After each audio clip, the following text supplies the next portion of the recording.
हामी मङ्गला गाउँपालिका 1 कुबाट यो किवी फार्म यो किवी खेती अन्तर्गत हामी देवबहादुर खत्री बुवाको जुन किवी बारीमै आइसकेका छौँ।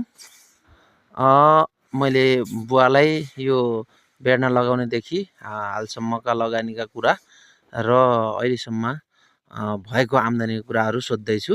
बुवा, यो किवीको बारेमा केही बताइदिनुहुन्छ कि? ठिक छ, धन्यवाद। यो चाहिँ हामीले किवी लागेको लगभग 5-7 वर्षमा जति पुग्न लाग्यो।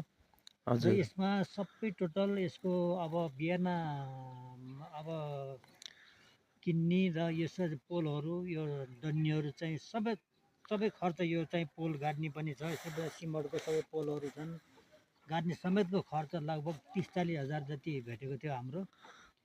र गत वर्षमा पनि हामीले यसको फाल्न सुरु गर्यो। यो गत वर्षमा पनि हामीले लगभग 10-12 हजार जति थोरै फलेको थियो, ठुला गेडा फलेको थियो, एकदम ठुला गेडा फलेको थियो। र अहिले भने धेरै राम्रो फल्यो। अहिले चाहिँ लगभग 25-30 हजार जति हामीले चाहिँ यसको मूल्य पनि हामीले पारियो र इष्टमित्रलाई दिएर पनि हामीले चाहिँ कसैलाई इष्टमित्रहरूलाई दिइयो पनि।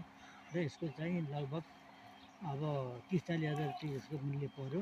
र यसको काट यसको पनि यस्तै तरिकाले काट्न पर्ने हुन्छ। यसको चाहिँ जुन यसको आँख्ला हुन्छ, आँख्लामा यसरी ट्याक्कै मिलाएर यसरी ट्याक्कै यसरी काट्नुपर्ने हुन्छ। यसको चाहिँ यसो अब छोड्नुहुन्न, यो यसरी मिलाएर काट्नुपर्ने हुन्छ। र यो अलिक बाक्लो पनि भएको छ।